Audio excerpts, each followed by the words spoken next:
morning, everyone. Welcome to Glisten's Culinary Delights. And have I got a treat for you today. Cinco de Mayo is coming up this coming week.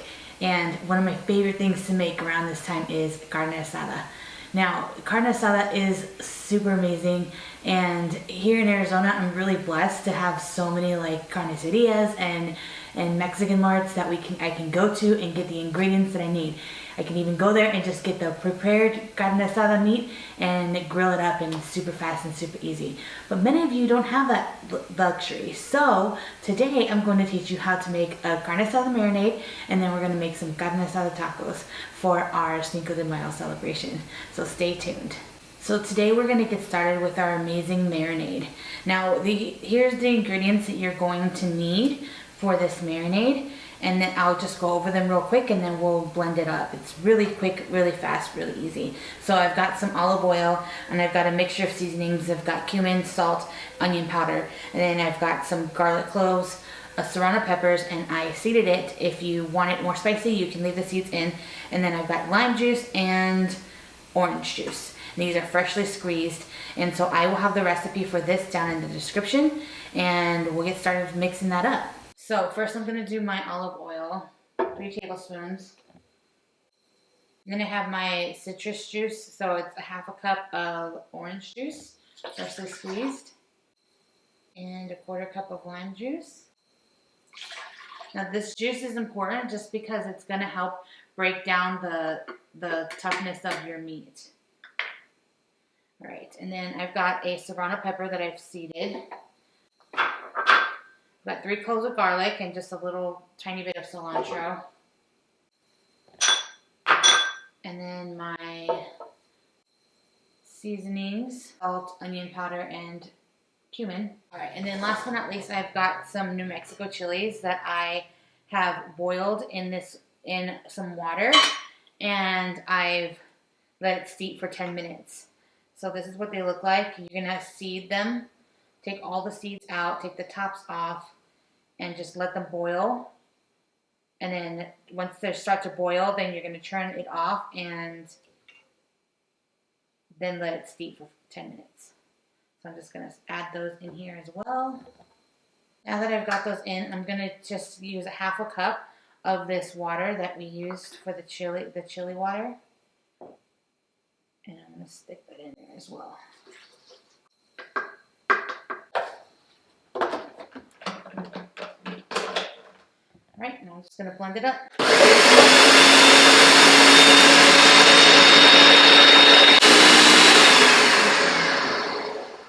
Okay, so now that that's completely done, I'm just going to set it aside just for a moment, just to let it chill just a little bit, because it was kind of warm with the chilies that we put in there.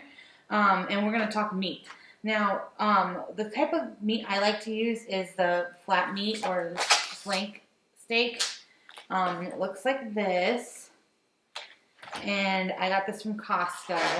And so Costco usually has some really good quality meat. And so it just looks like this. Take it out. It's got a good amount of fat on there, which you're going to want to keep, because it's going to give it more flavor. So we're just going to get our meat and stick it in a bowl. You can stick it in a Ziploc bag, however you want to do it. Once it's chilled a little, you're going to just pour it on your meat. And then just kind of turn your meat around, because you want that marinade to get on all pieces of the meat.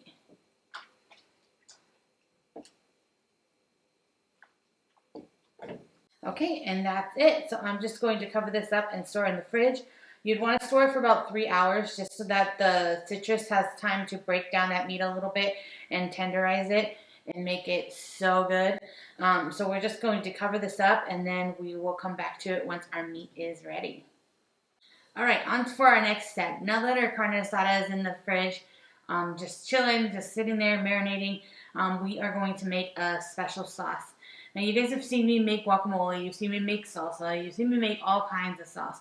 But today we're going to do an extra special one. We're going to make a beet crema. So let's get started with that.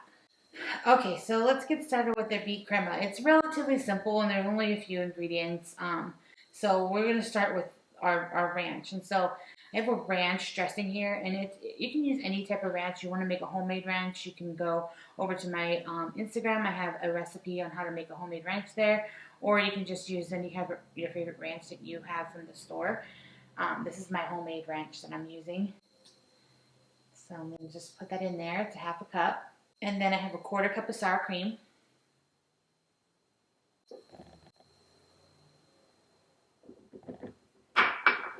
And a quarter cup of heavy cream. Now here's where the uniqueness comes in.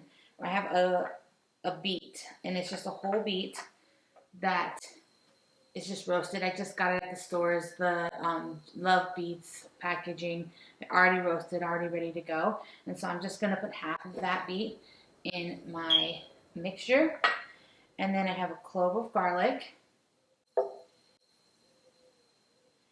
And then I have a serrano pepper. And I'm just going to put half of the serrano pepper in. Just going to spice it up just a little bit. Put your lid on. I'm just going to let it blend. All right, let's check it out and see if it's all good and blended. Oh yeah. All right, so I think we're good. So I'm just going to scrape the sides a little bit to get any excess off. And before I put it in my bottle, I'm just going to give it a taste real quick just to make sure it's to my liking. That's good. That's perfect. It's got a little kick from the Serrano, and you can definitely taste the beets in there. All right, there you go. Isn't that pretty color? It's going to add some color to our Carne Asada tacos, and it's going to be super delicious. So I'm just going to store this in the fridge along with my Carne Asada, and we'll come back once that's all done marinating.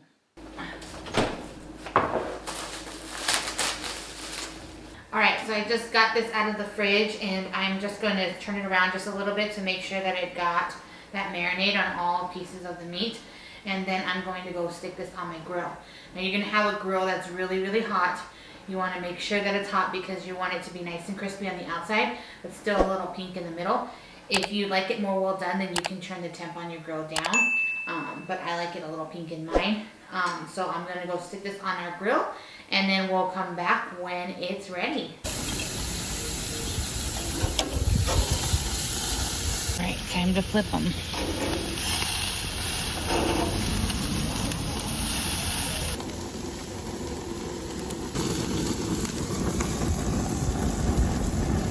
All right, and we're back. So I took this off the grill and I let it rest for 15 minutes. We are going to cut into this now. So you're going to be tempted to cut it like this just because it's long and you don't want to cut it like, you're afraid to cut it like this. But if you cut it like this, it will not be as tender. This is cutting with the grain, and when you cut meat, when you cut any type of beef, you want to cut against the grain. So I know it's going to be tempting to cut this way because it's shorter, but we're going to want to cut this way. So a way to prevent that, if you don't want huge long strips, is you could just cut it down the center and then cut it this way.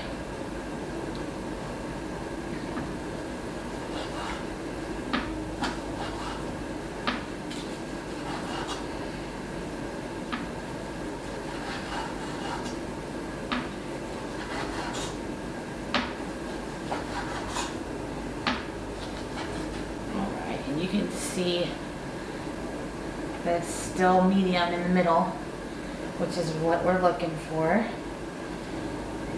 That's good.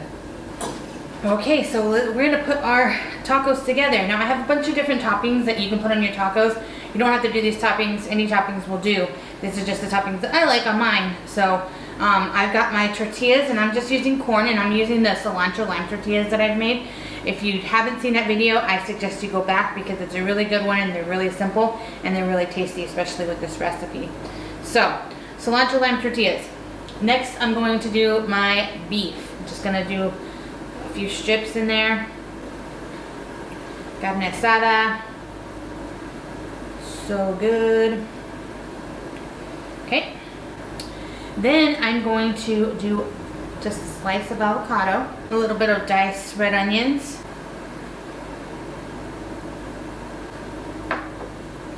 some cilantro.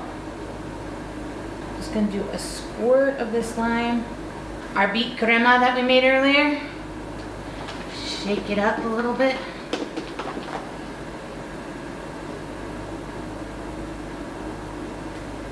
And last but not least, some queso fresco. All right, so if those are not the most beautiful tacos, I don't know what is. So let's give this a try.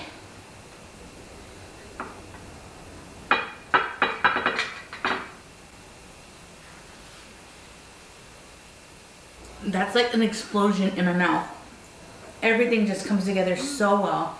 Tastes so good. A little messy, but totally worth it. I will say that if you're going to make these on Cinco de Mayo, you have to make sure that you get a Mexican Coke because it's so good to wash it down. Okay guys, that's it. That's all I've got for you. So I'd love for you to make this recipe. Like and subscribe as always, and have a fun and safe Cinco de Mayo. Thank you very much. If you'd like to see my other Mexican recipes, you can watch them here.